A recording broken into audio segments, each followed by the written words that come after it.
Pretty good. Pretty happy with it for the most part. Just ready for more. One of the better qualifying efforts I've had.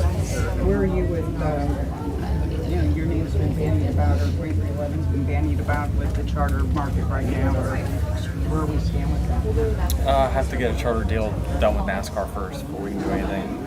But right now, we have not purchased that.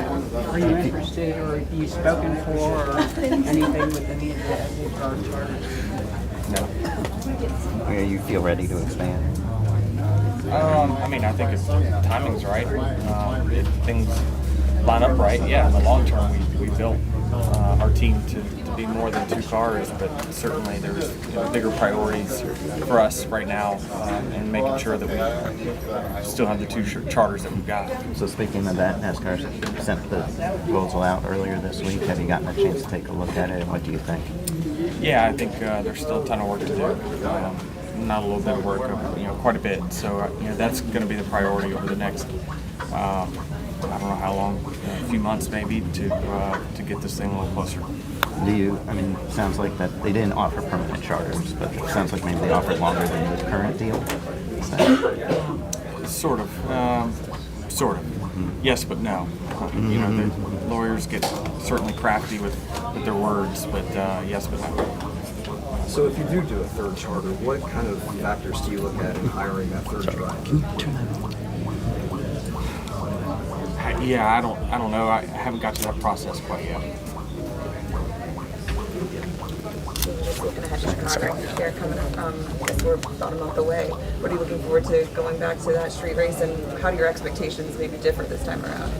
Yeah, certainly there was tons of unknowns last time we were there, but I thought it just went off great.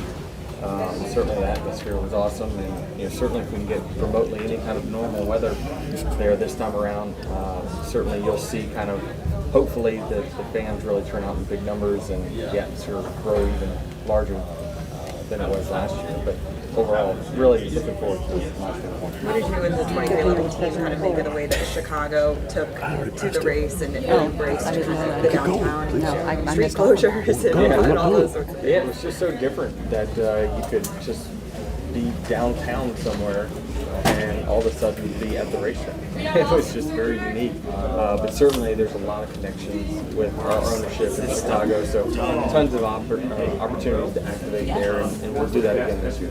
Me and Mike Logano. Probably, I would say so.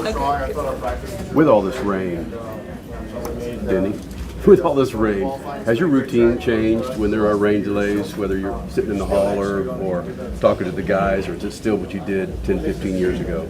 Yeah, it's similar, but it has changed over time. But kind of the process to get ready for race weekend has changed over time as well. So we always treat every practice like this could be the last lap we get before the race. Certainly from a qualifying standpoint, if it rains out, we feel good about us how we unload from the truck typically pretty well, and usually practice just lets the field get closer in our minds. But I thought overall today was a very solid day. But we're racing to the weather.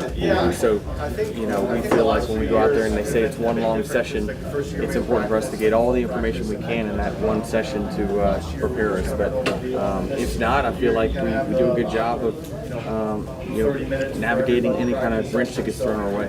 But do you approach it different as a team owner to push it more? I don't. I let those guys at 2311, especially the managers, the comp directors and the crew chiefs decide how they're going to manage weather. And I thought that when we had that kind of North Wilkesboro, they did a really good job of trying different things at the same time, knowing that weather could come at any moment. So I think they do a good job over there. And again, on the weekends, I really try to focus 99% of my focus on the 11 car. Do you need to fare well in the race tomorrow? What are some keys? I think maintaining track position is going to be a big one. I think the ability for your car to move around to different grooves will be a big one. You're going to want to have to. Someone's going to run your line at some point. So can you move around and still make speed? That's going to be the key for us. What we think is to be a fast car and be able to pass. Just generally, this experience in St. Louis, this area, what's it been like for you, and what can you share with NASCAR fans, sports fans about this area? It's great. I think the fan turnout is fantastic. The enthusiasm is really big. I mean, when we rolled in here at 8:15 this morning to see the garage, how many people were in the garage and whatnot, certainly there's a lot of enthusiasm when we come to this area, so it's certainly attractive. Hope has a long future with us. Are you surprised that we haven't heard on a Larson waiver yet? And do you have an opinion on whether he should get one? Yes and no. I mean, I don't know when they submitted it, and what usually is the timeline of accepting or denying in a certain amount of time. But I certainly think that they made their best efforts to get there.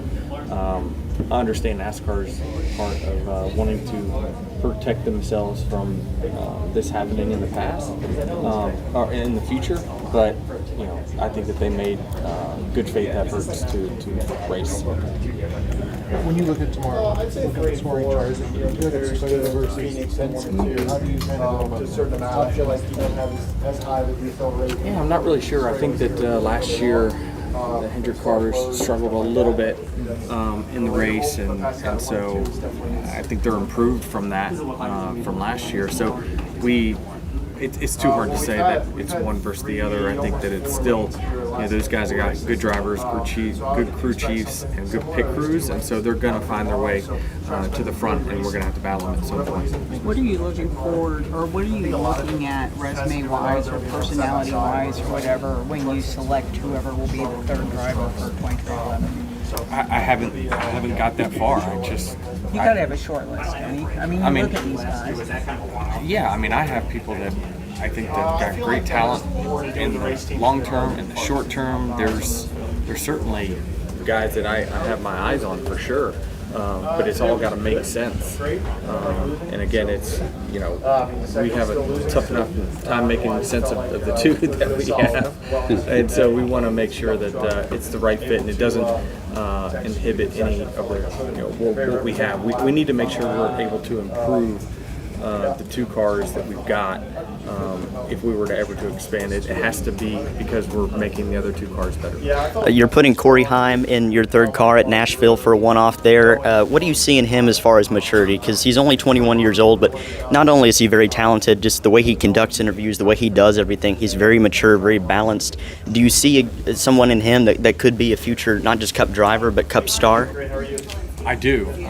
I certainly think he's wise, way beyond his age for sure. To be just 21 years old, it's amazing when you watch him race, and so he certainly has a bright future in our sport in the long term, and think that I certainly am very high on him and his talent level, and he's great. I think that that's why we want to put him in. I think there's a connection with Mobile there anyway in the Truck Series, so it was important for us for that 50th anniversary to put Corey in there and give him a shot.